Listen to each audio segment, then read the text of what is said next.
Sekarang, berapa jumlah anaknya Nabi?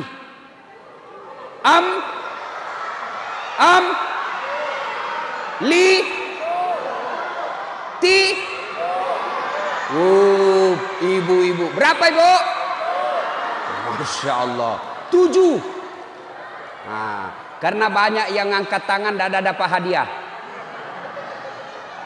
Coba, kalau bapak nonton, adik-adik nonton Instagram hari ini saya, itu ada anak saya ajar lagu. Anak-anak Nabi ada 7 orang, 3 laki-laki, 4 perempuan. Pertama Qasim, Abdullah, Ibrahim, Zainab, Ruqayyah, Ummu Kalsum, Fatimah. Nah, dari lagu bisa ditahu 7 anaknya Nabi, 3 laki-laki, 4 perempuan, 1 yang pertama Qasim. Itu lagu yang mendidik anak. Jadi kalau mau memperkenalkan sejarah Nabi kepada anak-anak kita yang kecil, paling efektif kasih lagu. Dulu ibu saya mengajarkan sejarah Nabi melalui lagu. Pada zaman dahulu kala, pada zaman jahiliyah. Saya tanya, kenapa sih mak zaman jahiliyah? Lahirlah seorang Rasul yang terakhir dan mulia. Saya tanya, siapa namanya mak? Nabi Muhammad namanya. Ibunya siapa? Siti Aminah ibunya. Bapaknya siapa namanya? Abdullah nama ayahnya. Di mana tinggal? Cibubur atau Bekasi? Madinah tempat tinggalnya. Terus gimana lagi ceritanya mak? Setelah dewasa diangkat menjadi Rasul. Saya tanya, siapa namanya yang angkat itu jadi Rasul? Oleh Allah yang kuasa. Allah itu siapa mak? Pencipta alam semesta. Itu lagunya ibu-ibu dulu. Nggak sarjana, nggak majelis taklim. Bu tahu, dia ceritakan sejarah Nabi. Nah begini cara Nabi makan, nah begini cara Nabi tidur, nah begini cara Nabi kencing. Dulu karena mereka ibu-ibu kita tahu sejarah Nabi, dia perkenalkanlah sejarah Nabi ke anaknya melalui lagu. Nah, saya kasih lagi hadiah. Adik-adik sekalian, berapa umurnya Nabi menikah? Nah, kamu yang baju hitam. Ayo yang baju hitam, sini. Sini cepat.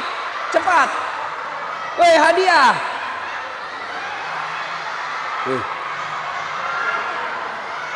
Nah, siapa namamu? Faiza. Hah? Faiza. Umur berapa Rasul menikah? 25. Nah, hadiah. Nah, sudah, anda usah jabat tangan, nanti ada corona. Nah, inilah pentingnya maulid. Kenapa kita maulid? Karena kita mau tahu sejarah Nabi. Untuk apa kita tahu sejarah Nabi? Supaya kita bisa meneladani Nabi. Saya ini ceramah maulid dari Sabang sampai Merauke. Bahkan sampai ke Eropa sebelum Covid. Saya ke Roma ceramah maulid. Adik-adik tahu Roma? Tahu Roma? Itali, tahu? Itu Ciledug terus ke kanan. Masya Allah. Semua tema maulid sama. Dengan hikmah maulid kita meneladani Nabi. Tapi masalahnya, bagaimana kita mau mencontoh Nabi kalau sejarah Nabi kita tidak tahu? Inilah gunanya maulid. Tujuannya apa maulid? Kita dengar kembali sisi sejarah kehidupan Nabi. Supaya setelah kita tahu sejarah Nabi, kemudian kita cinta kepada Nabi. Setelah cinta sama Nabi, lalu kita contoh dalam kehidupan sehari-hari. Maka adik-adik sekalian, saudara-saudaraku yang tidak mau maulid, kami hormat dan sayang sama kalian. Tidak usah maulid, tapi tolong juga hargai kami yang mau maulid. Bukan karena bid'ah, bukan karena sesat, bukan karena kami mengada-ngada, tapi kami ingin mendengar sejarah Nabi. Maka ini sejarah Nabi. Maka saudara-saudara yang mau maulid kita hormat, tidak mau maulid kita hormat. dengan catatan jangan saling mengkafirkan, jangan saling menuduh sesat, jangan sampai kita saling bertengkar gara-gara maulid. Kan mereka juga sebenarnya bikin maulid juga Pak, cuma bukan maulid namanya, tablik akbar sirah nabawiyah. Sama aja itu, casing sama, casing beda, isi sama. Jadi soal maulid selesai. Ya, tidak usah lagi bertengkar gara-gara maulid. Nah sekarang saya tidak mungkin cerita sisi Nabi secara detail dari A sampai Z. Kenapa? Di samping karena keterbatasan ilmu, juga karena waktu yang sangat terbatas. Kita dengar-dengar saja yang mana yang paling cocok untuk zaman sekarang. Ya, satu, Nabi waktu usia belasan tahun, beliau jalan. Ya, jalan, tersingkap jubahnya, kelihatan betis. Karena dulu belum ada celana panjang Pak. Tidak ada, apalagi zaman sekarang celananya anak-anak bingung saya lihat Pak. Kecil betul di bawah. Sampai anak mahasiswa saya pakai sini dulu dek. Bagaimana caramu kasih masuk itu celanamu? Dia bilang ini dikasih plastik Pak Ustadz. Banyak repotnya. Jadi kalau kau mau pup tidak dapat plastik, apa repotlah kau. Zaman saya, zaman Pak Haji dulu kecil kan celananya kipasnya di belakang lebar Pak ya, biar kepala sapi bisa masuk. Sekarang kecil sekali lagi Pak. Nah pada zaman Nabi tidak ada celana panjang. Beliau jalan tersingkap roknya, gamisnya kelihatan betis. Bagaimana reaksi Nabi kelihatan betisnya? Bagaimana reaksi Nabi? Merah muka dan telinganya, malu dilihat betisnya. Remaja, lelaki, malu kelihatan betisnya. Bagaimana kita sekarang? Wih,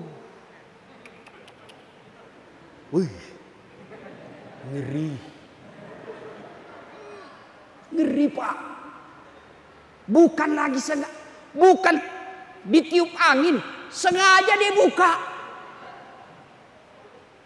Coba lihat pakaian anak gadis sekarang, bingung saya lihat Pak. Saya pergi ke Plaza Indonesia, tipis, kainnya kecil, mahal. Tipis, kainnya pun sedikit, mahal betul. Yang tebal kainnya, panjang pula, murah. Tapi mana dia pakai, dia beli anak-anak gadis kita? Yang tipis, transparan, menderita kita. Coba lihat ini, rasa malu sudah mulai hilang. Zaman kita dulu, waktu saya masih sekolah kecil-kecil di kampung, ada cewek yang lewat, orang berkata, siapa anak itu? Wih, pemalu betul. Kenapa? Kan dulu belum ada jilbab. Kenapa? Wih, 2 sarung. Sarung di atas, sarung di bawah. Mukanya aja yang kelihatan. Dan saya masih ingat waktu saya sekolah, itu teman-teman perempuan kan belum pakai jilbab. Kalau jatuh ballpointnya dia mau pungut, dia pegang dulu sini Pak. Dia pegang sini, baru dia pegang sini, baru dia tunduk. Perempuan zaman dulu karena dilarang pakai jilbab dulu. Sekarang Pak, bukannya dia pegang, malah dia buka, sengaja jalan. Jangan ketawa cewek. Baju anak-anak kita sekarang yang di atas turun ke bawah, yang di bawah naik ke atas, ketemu di tengah, tipis kecil. Begitu duduk kelihatan celana sini. Na'udzubillah min dzalik. Inilah umatnya Rasulullah sekarang. Berarti kalau kita cinta kepada Rasul, mari tanamkan rasa malu, karena malu adalah pakaian orang bertakwa. Malu dong kalau sudah haji tidak pernah kelihatan berjamaah di masjid. Malu dong kalau kita sudah dipercaya menjadi takmir masjid tidak pernah kelihatan di masjid. Malu dong kalau sudah dibayar oleh negara menjadi pegawai negeri tapi malas masuk kantor. Malu dong menjadi wanita muslimah tapi pakaiannya tidak senonoh. Itu namanya cinta kepada Nabi, menanamkan rasa malu. Sekarang rasa malu Pak mulai hilang. Dan demi Allah, kalau manusia sudah tidak punya rasa malu Pak, mereka lebih hina dari binatang, kata Al-Quran. Adik-adik, tahu kambing? Tahu kambing? Tahu kambing? Ada yang pakai baju? Ada pakai celana dalam? Boh, enggak ada. Tapi itu kambing, kalau dia nakal, jual, laku 2-3 juta. Ternyata sampai di pasar enggak ada yang mau beli itu kambing. Bawa pulang, kita potong. Dagingnya sate Madura, tulangnya sop konro di Makassar, pipinya sop pipi, ekornya sop buntut, kakinya sop kikil, matanya sop mata, otaknya otak-otak, semua dipakai. Kulitnya jadi perhiasan, tanduknya jadi perhiasan, semua dipakai. Kambing, kalau dia nakal, jual. Tidak ada yang beli, potong. Tapi kalau ada perempuan, tidak ada rasa malunya, jelek juga mukanya, bau keteknya, beleng-beleng juga, diapain? Hah? Diapain? Hah? Potong. Siapa yang mau makan? Jual. Bikin repot. Coba. Ayo. Itulah sebabnya perbedaan kita dengan binatang. Karena kita punya rasa malu. Kalau manusia sudah tidak punya rasa malu, maka mereka lebih hina dari binatang. Malu dong. Mobil dinas plat merah dipakai bawa undangan pengantin. Coba kita sekarang rasa malu, mulai tipis. Kalau kita cinta kepada Rasulullah, tanamkan rasa malu. Yang kedua, Nabi usia 36 tahun. Belum lagi jadi Rasul. Di Makkah terjadi konflik. Apa sumber konfliknya? Ka'bah dipugar. Kemudian mau diletakkan kembali Hajar Aswad. Konfliklah 4 suku di Mekah. Kata yang suku pertama, kami lebih berhak meletakkan Hajar Aswad. Kata yang satu, kami lebih berhak. Ya, anggaplah kira-kira kalau di komplek ini orang Jawa berkata kami lebih berhak, orang Sunda berkata kami lebih berhak, orang Padang berkata kami lebih berhak, datang pula orang Bugis kami lebih berhak. Bertengkar berhari-hari tidak ada keputusan. Akhirnya Abu Jahal berkata, saudara-saudara sekalian, daripada kita ribut, kita tunggu saja besok. Siapa yang paling awal besok muncul di pintu, dialah yang kita tuju. Gimana? Setuju? Setuju. Oke, bubar. Tunggu besok. Tunggu. Muncul. Siapa orang pertama yang muncul di pintu itu? Siapa? Dialah Al-Amin, Muhammad. Waktu itu belum jadi Rasul. Oh Muhammad, cocok sudah ini mi. Ini sudah ini, betul ini, sudah bagus ini. Kalian setuju? Setuju. Kenapa? Muhammad diberi gelar Al-Amin, yang terpercaya.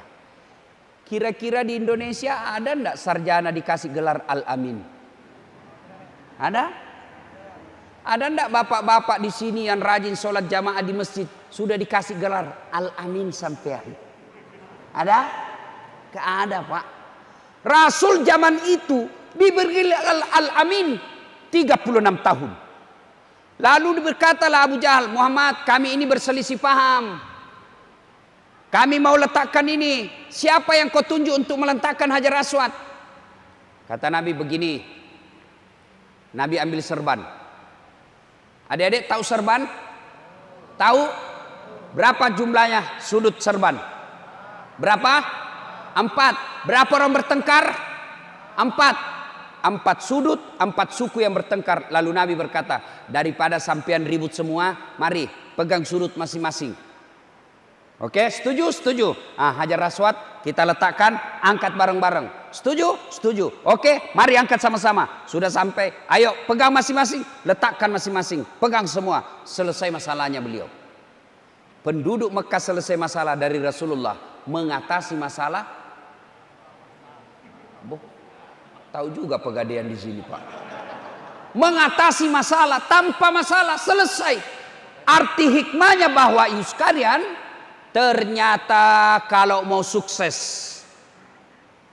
modal pertama terpercaya.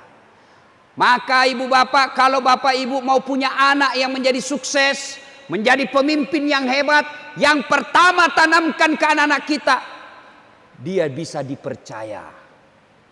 Tapi mendapat pemimpin yang bisa dipercaya sekarang di Indonesia, Pak, susah betul. Ngomongnya bagus ketika mau dicoblos. Coba lihat caleg-caleg itu, Pak, waktu mau dicoblos, tiap hari ke warung kopi senyum, Pak. Biar enggak kenal senyum juga. Bagi-bagi kartu nama. Pilih saya, sama-sama kita. Ini kartu nama saya. Ada masalahmu, telepon saya. 24 jam, hubungi saya. Begitu terpilih, dia ganti nomor HP-nya. Banyak kan yang begitu. Bagus betul keluar masuk lorong. Keluar masuk got. Keluar masuk masjid. Sebelum dipilih. Setelah dipilih, tidak pernah lagi muncul. Ada begitu? Ada begitu? Kau salah, kenapa kau pilih? Nah, sekarang kalau mau berhasil anak-anak kita, tanamkan kejujuran. Setelah kejujuran, tidak cukup hanya jujur, tapi harus didukung lagi oleh kecerdasan. Rasulullah berhasil menyelesaikan konflik tadi karena selain beliau jujur, juga beliau cerdas. Maka adik-adik sekalian ini yang masih muda-muda, belajar deh. Belajar. Ayat pertama turun apa? Ayat pertama turun apa? Iqra. Bukan perintah puasa, bukan perintah haji, bukan perintah sholat. Tapi ayat pertama turun apa? Iqra. Perintah untuk membaca. Maka adik-adik sekalian, belajar. Kalau kita menjadi umat yang bodoh, gampang kita diadu domba. Kalau kita menjadi umat yang bodoh, gampang kita termakan pencitraan. Kalau kita menjadi umat yang bodoh, gampang kita ditipu. Tapi kalau Bapak Ibu cerdas, kita bisa tahu, oh ini pembohong, oh ini tukang tipu, ini pencitraan. Maka kalau mau sukses harus punya ilmu. Ada 4 sahabat Nabi. 1, Abu Bakar Siddiq, terkenal dengan kearifannya. Yang kedua, Umar bin Khattab, terkenal dengan ketegasannya. Haram, haram. Tidak ada kompromi. 3, Utsman bin Affan, terkenal dengan kaya dermawan. Dan yang keempat, Ali bin Abi Thalib, tokoh muda yang cerdas. Nabi sendiri mengakui, sahabatku yang paling cerdas Ali. Ali pernah ditanya, ya Imam, kalau kau disodorkan antara harta dengan ilmu, pilih mana? Ali punya pikir, beliau jawab, saya pilih ilmu. Kenapa pilih ilmu ya Ali? Ada 3 kelebihan ilmu dibanding harta. 1, harta setengah mati kamu jaga. Ilmu dia yang jaga kamu. Contoh, punya duit 5 juta, masukin kaleng-kaleng. Orang Makassar bilang belek-belek, dikasih masuk di belek, ya 5 juta. Sudah itu digembok ini belek-belek. Belek-belek dikasih masuk lemari, gembok lagi lemarinya. Sudah berapa gemboknya? 2. Keluar kamar, gembok lagi kamarnya. 3 gemboknya. Keluar rumah, gembok lagi rumahnya. 4 gemboknya. Keluar pagar, gembok lagi pagarnya. 5 gemboknya. Sampai di kantor, hilang kuncinya. Setengah mati dijaga toh. Duit. Tapi ilmu, dia yang jaga kamu. Mana buktinya? Saya datang di sini, Pak, dikawal sama polisi. Nanti ada yang ganggu Pak Ustadz. Dikawal. Gara-gara apa? Bukan karena saya cakep. Jelek begini, Pak. Cuma yang saya tidak suka itu kalau ketemu langsung, Pak. Terutama itu ibu-ibu yang paling cerewet. Kalau dia sudah lihat saya secara langsung, dia bilang, Kecil aja orangnya. Tidak sama di televisi. Masih bagus itu Pak mencelanya. Pendek orangnya rupanya. Ada yang lebih parah lagi. Dia bilang, itu juga bajunya waktu di YouTube. Saya malam ini kurang beruntung. Sebab kemarin waktu saya diundang juga di sini. Komplek apa namanya lupa, Cibubur. Ini juga baju yang saya pakai. Oh, ternyata malam ini lagi di Cibubur. Aduh, ada yang ingatkan saya tadi. Ini juga bajunya Pak Ustadz waktu di Cibubur. Coba. Nah, ibu bapak, saudara-saudara sekalian. Ilmu dia yang jaga kita. Yang kedua kata Ali, kelebihan ilmu. Dengan harta belum tentu dapat ilmu. Tapi dengan ilmu kau bisa dapat harta. Mana contoh? Ada keluarga saya di kampung. Banyak duitnya. Juragan tambak. Banyak duitnya Pak. Tapi tidak tahu membaca. Oh, diajarlah membaca sama anaknya. PEP, tambah PEP, SOSO, PEPSO, DEDNT, den. Apa bacanya? Odol. Wah, karena dilihat gambar Pak. Maka dia mulai pandai membaca. Dibawalah dia ke Makassar. Sampai di Makassar masuk ke mall. Dia dapatlah tangga lift. Tahu tangga lift? Tahu yang naik turun. Begitu dia lihat tangga lift terbuka, ada tertulis open. Langsung besar betul opennya pembikin kuenya ini. Karena di kampungnya open itu pembikin kue. Wih, besar betul pembikin kuenya ini. Terbuka, masuk orang Tionghoa. Dia mau teriak, "Woi, jangan masuk, panas. Jangan masuk, panas." Masuk orang Tionghoa, tertutup pintu lift. Selang beberapa saat terbuka kembali. Keluar orang Afrika. Dia bilang, "Saya sudah bilang jangan kau masuk, hanguslah kau." Dibeleng-beleng. Duitnya banyak tapi dongo. Beleng-beleng. Dibawa lagi ke restoran. Enak restoran, dihidangkan Pak sama anaknya. Selesai makan, masuklah dia di mobil. Bagaimana tadi makanan semua Pak? Kata bapaknya, "Wih, banyak memanengnya Andre." Bahasa Bugis dia bilang, "Enak semua dimakan. Nyaman, saya suka. Satu aja saya tidak suka. Setengah mati ku telan-telan tidak mau masuk." "Yang mana?" "Tidak ku suka," kata anaknya. "Kenapa?" "Ku telan tidak mau masuk." "Yang mana Pak?" "Yang putih tipis." Ternyata tisu. Ayo Pak, ini banyak duitnya tapi beleng-beleng. Sebaliknya, dengan ilmu kau bisa dapat harta.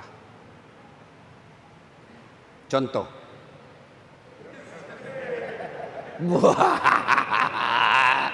Bapak-bapak pernah pergi umroh? Pernah pergi umroh? Ibu-ibu pernah pergi umroh?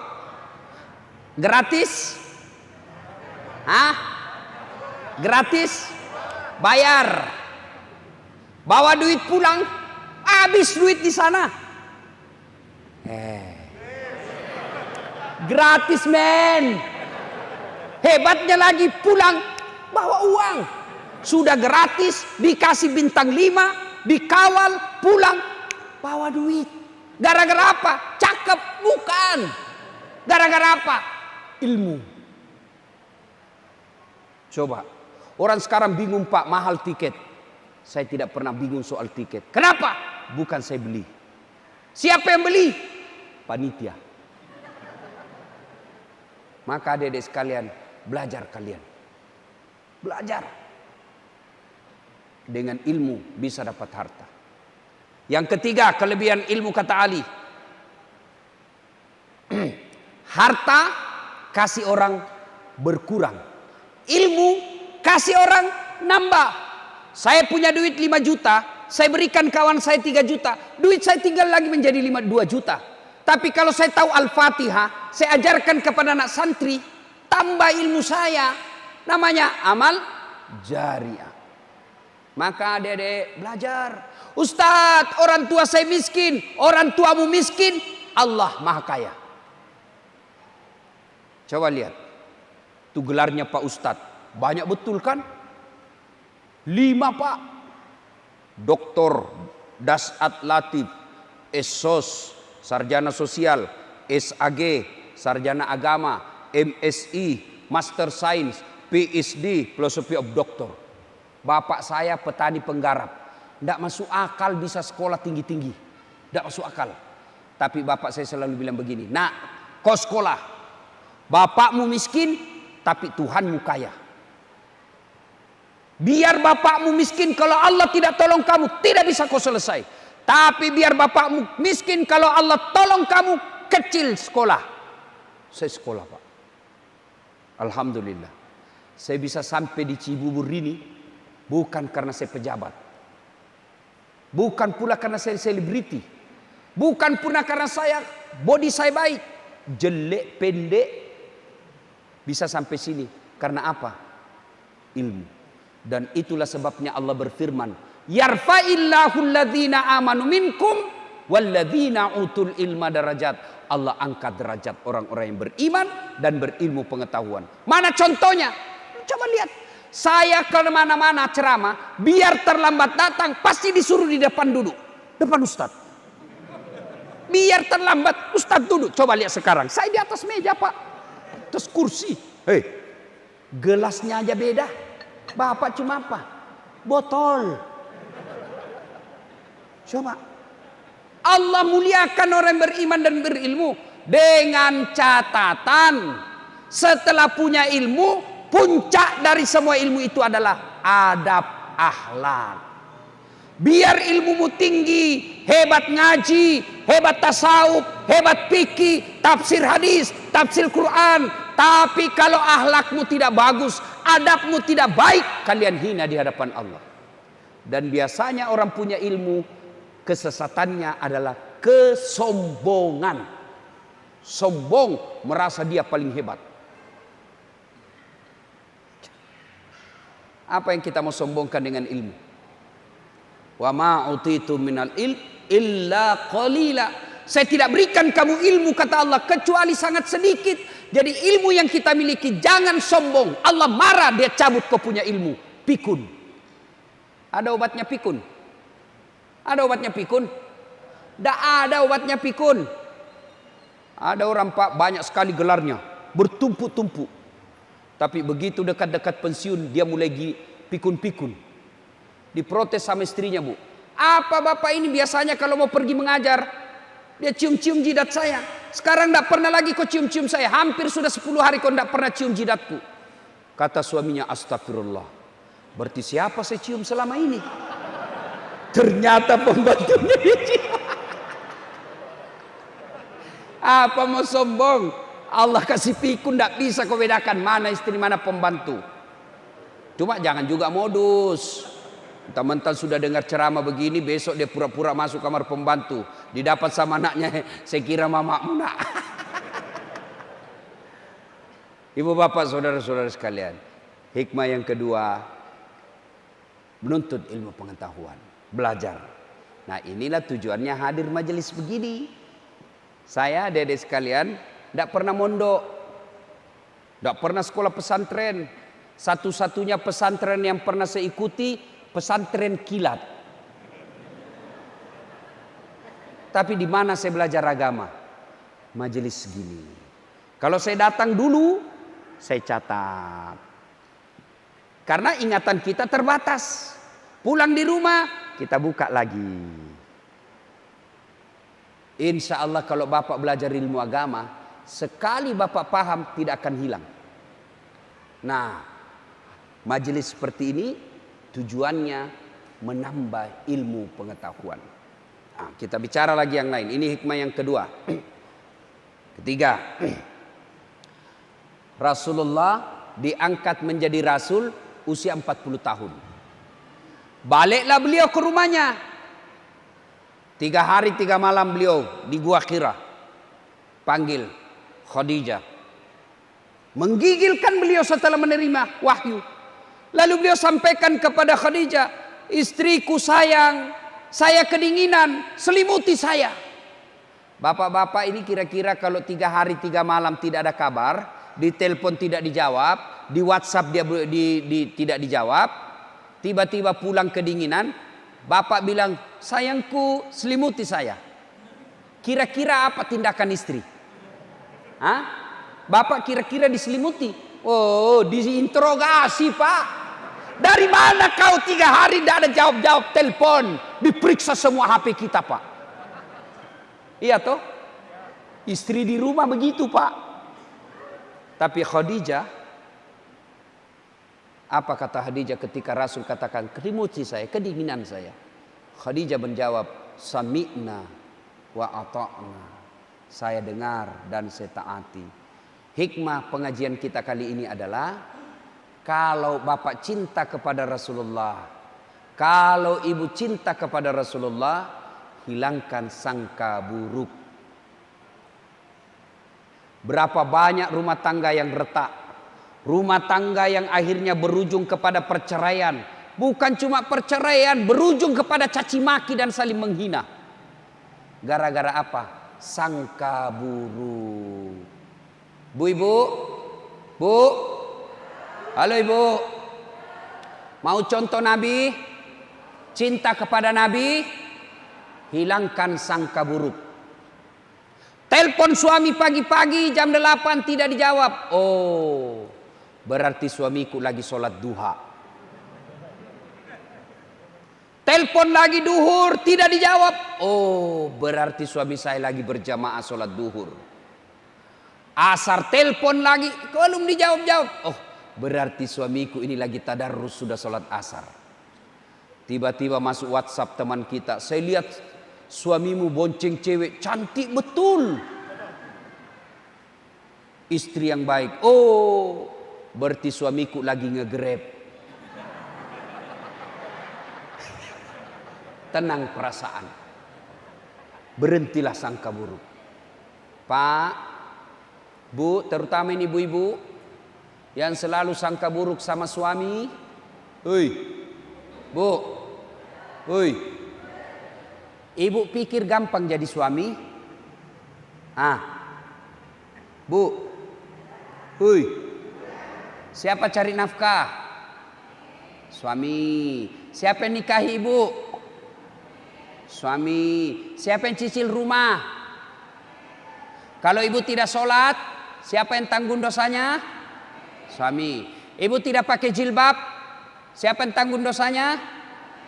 Ibu tidak puasa Ramadan, siapa yang tanggung suaminya? Siapa yang tanggung dosanya? Suami. Semua ditanggung oleh suami. Lalu apa kerjanya istri? Apa kerjanya istri? Woi! Apa kerja istri? Jadilah kipas angin. Apa fungsi kipas angin? Menyejukkan rumah tangga. Kami suami cari nafkah, rela, yang penting pulang sejuk perasaan. Kami suami rela dihina di kantor pimpinan, dimaki sama pimpinan, rela, yang penting pulang ketemu istri yang menyejukkan hati. Jangan pulang. Ini bukan kipas angin, kompor gas. Ada yang bilang Pak sama saya, Ustadz, saya sudah menyejukkan tapi suami saya masih suka marah-marah Ustadz. Berarti perlu tambah kipas angin.